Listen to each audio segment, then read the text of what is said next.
Salom hammaga. Hafta davomida oilalilar uchun sizlarni nimalar kutmoqda shu haqida ko'ramiz. Unda ketdik. Hafta davomida sizlarni nimalar kutmoqda.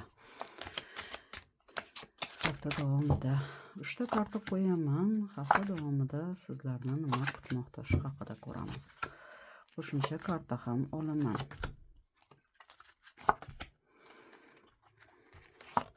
Obuna bo'lgan, like bosgan va kommentariy yozganlarga kattakon tashakkur. Hafta davomida sizlarni nimalar kutmoqda oila borasida. Unda ketdik.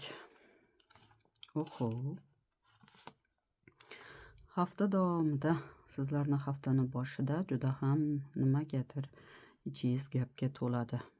Kimgadir ayta olmaydigan gaplaringizni qandaydir yig'ib borasiz. Ayrim insonlarda bu samimiyat bo'lsa, ayrim insonlarda nimadandir chiqish yoki anchadan beri nima deydi, bir-birlaringizga ayta olmaydigan gaplaringizni qandaydir to'kib sochishingiz mumkin.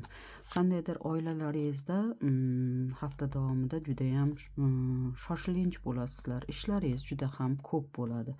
Lekin haftani boshlarida birozgina janjallashishingiz mumkin. Bu narsalardan hammasidan qutulib shuni xohlab qolasiz.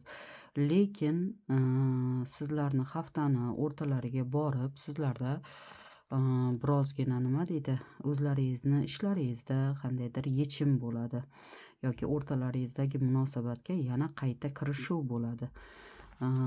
Keyin ko'ramiz yana hafta davomida sizlarni nimalar kutmoqda.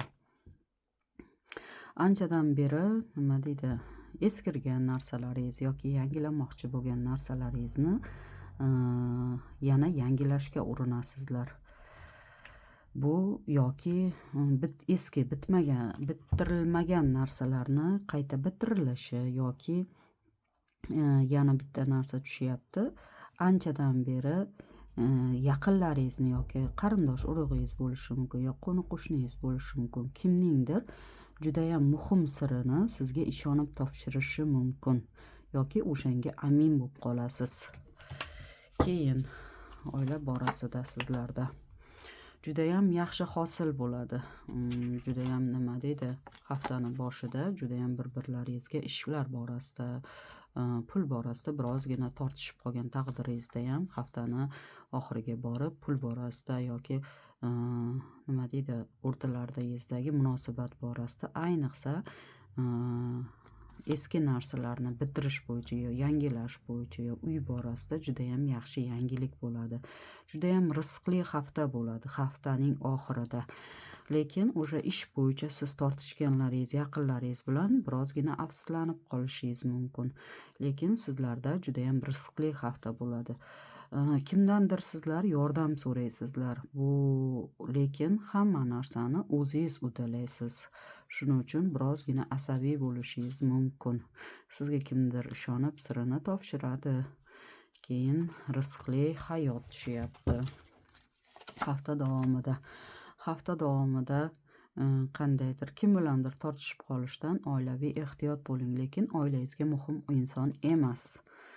Keyin kimdir anchadan beri ololmaydigan uyi bo'lsa olish yoki nima deydi, anchadan beri o'zingiz xayolingizga ham kelmaydigan narsa bo'lishi mumkin yoki ayrim insonlarda bir joydan ikkinchi joyga o'tish yoki farzandlaringizdimi yoki kimnidir uzoq safarga kuzatishingiz mumkin yoki u uzoq safardan qandaydir judayam sizga nisbatan yoki yaxshi xabar kelishi mumkin o'zidagi bo'layotgan holat haqida.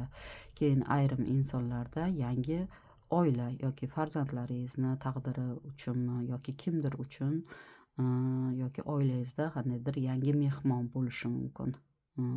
Ya'ni qabul qilishlaringiz yoki kimdir turmushga chiqishi yoki qiz topish, shunga o'xshagan narsalar chiqyapti yoki o'g'il uylantirish, shunga o'xshagan narsalar.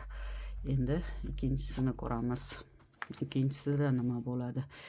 Ikkinchisida ikkinchi kartamizni aytganlar. Ikkinchi kartamizda hafta davomida oilaviy borasida judayam sizlarda xotirjamlik bo'ladi. Ekin-tekinlar bilan judayam mashhur bo'lib qolasizlar. Qandaydir nima deydi, kelajak uchun nimagadir qo'l urasizlar yoki ish bo'yicha yoki biznes bo'yicha judayam yaxshigina foydali bo'ladi. Uzoq yurtga agar ketgan insoningizni kutadigan bo'lsangiz, kutish bo'ladi sizda, lekin u insondan yaxshigina sizga nisbatan yo pul jo'natishi mumkin yoki nima deydi, judayam rizqli hafta bo'ladi agar e'tibor berayotgan bo'lsalaringiz.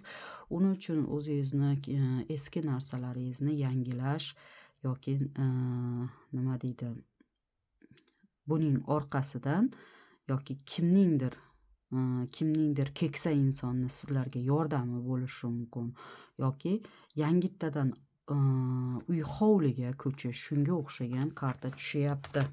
Hafta davomida sizlarda yana nimalar kutyapti?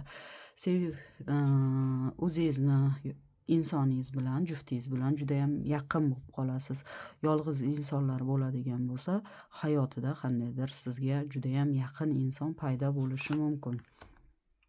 Judayam barakali, rizqli hafta bo'ladi. Agar anchadan beri qoldirayotgan ishlaringiz bo'ladigan bo'lsa, mana shu haftaga surishlaringizni yoki mana shu haftada harakat qilishlaringizni yoki biror joydan agar suhbatdan o'tmoqchisiz yoki nimanidir sotmoqchisiz yo nimanidir olmoqchisiz, uy borasida ham judayam barakali hafta bo'ladi. Chunki bu ham baraka kartasi hisoblanadi. Deyarli judayam barakali bo'ladi. Ayniqsa sizga hayotingiz davomida yordam beradigan juftingiz qandaydir sizni xursand qilishi mumkin. Shunga o'xshagan kartamiz chiqdi ikkinchi kartamizda. Ana endi uchinchi kartamizni ko'ramiz. Uchinchi kartamizda sizda birozgina moddiy jihatdan birozgina qiyinchilik bo'lishi mumkin. Shuning uchun kimnidir uzoq safarga jo'natasiz yo uzoq safari bilan bog'liq bo'ladi yoki uzoq safarga ketgan insonga birozgina pul kerak bo'ladi yoki o'qish borasida yoki nimadir borasida kimnidir kuzatasiz. Shu borasida qandaydir sizlarda xarajat bo'ladi. Keyin bitta joydan ikkinchi joyga o'tish, balkim bu uyga ham bog'liq bo'lishi mumkin. Lekin biroz o'zingiz charchaysiz, asabiylashasiz. Yaqin insonlaringiz bilan birozgina tortishib qolishingiz mumkin. Yana nimalar kutyapti hafta davomida sizlarni? Hafta davomida anchadan beri ko'nglingizga tukkan narsangiz bo'ladi. O'sha narsani hal qilishga kurashasiz. Yoki bu dokument masalasi bo'lishi mumkin yoki bu hujjat balkim nima deydi, sud masalasi ham bo'lishi mumkin. Lekin bu hamma narsa siz tomonga bo'ladi. Keyingisi, ayrim insonlar qandaydir sizdan foydalanishi mumkin. Yaqinlaringiz judayam o'zi qiyinchilik holatingizda ham sizdan yordam so'rashi mumkin. Lekin mana shu oqimlarga qarshi kurashishga birozgina qiyinchilik sizda tug'dirishi mumkin. Keyin ayrim insonlar sizning asabingizni birozgina oila borasida birozgina buzib qo'yadi. Juftingiz bilan qanday bo'ladi? Juftingiz bilan uzoq yo'lga qandaydir sizni kutayotgan insonlar kartasi ko'proq tushyapti. Uzoq masofadan turib sizlarda judayam yaxshi suhbat bo'ladi.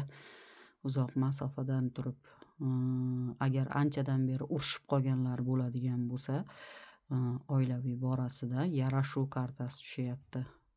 Chunki quyosh tasvirlangan, endigina tong otayotgani, bu degani xayrli bo'ladi. Qanday nima qilishingizdan qat'iy nazar hamma narsani oxiri xayrlilik bilan tugaydi. Keyingisi agar mabodo sizda qandaydir ayrim insonlarda pul borasida birozgina qiyinchilik bo'lishi mumkin, lekin kimdandir yordam so'raysiz. Lekin yana bitta narsa, kimlardir o'zini kelajagi uchun nimanidir sotishi mumkin. Sotishga oid tushyapti. Keyin yana bitta narsa, anchadan beri sizni qiynab kelayotgan muammolaringizga yechim topasiz yoki anchadan beri kelishmayotgan insoningiz bilan bir qarorga kelasiz. Judayam vajohatli bo'lishingiz mumkin, lekin janjaldan ehtiyot bo'ling deyapti kartalarimiz. Sizlarga yoqqan bo'lsa, like bosishni unutmang. Kutib qolaman. Hafta davomida faqatgina sizlarga baraka, baxt haftasi bo'lsin. Birinchi kartamizda barakali kun bo'ladi. Birinchi nima deydi, kim bilandir tortishib qolishingizdan, olgan mehnatlaringiz rohati, muhim sirni bilib qolishingiz, muammolar yechimi, qiyinchiliklardan qutulish, anchadan beri aytolmagan so'zlarni aytish kartasi.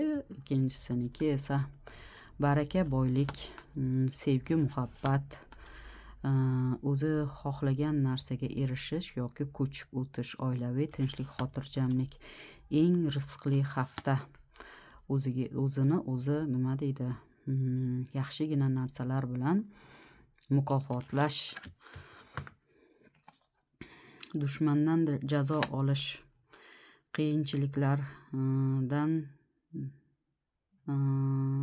qiyinchiliklarga sabr, qanoat bilan, lekin nimanidir sotishmi yoki shu orqali yechim topilishi. Barakali kun, barakali hayot, lekin qandaydir erta tongdan judayam shoshilinch hayotda bo'lasiz. Kimdir sizdan yordam so'rashi mumkin, anchadan beri yecholmagan muammoingizni hal qilish, narsalar sotish yo olish bo'yicha judayam yaxshi bo'ladi. Ayrim insonlar judayam o'zi xohlagan joyga ko'chishi yoki kimnidir kuzatishi mumkin. Lekin bu narsalardan pul borasida sizda ancha xarajat bo'lgani bilan birozgina sog'lig'ingizda muammo bo'lishi mumkin. Chunki sizni ko'proq charchoq holat kutadi hafta davomida, lekin juda ham ishlaringiz ko'p bo'ladi. Yoqib bo'lsa layk bosib keting. Kattakon rahmat. Sog' salomat bo'ling. Rahmat.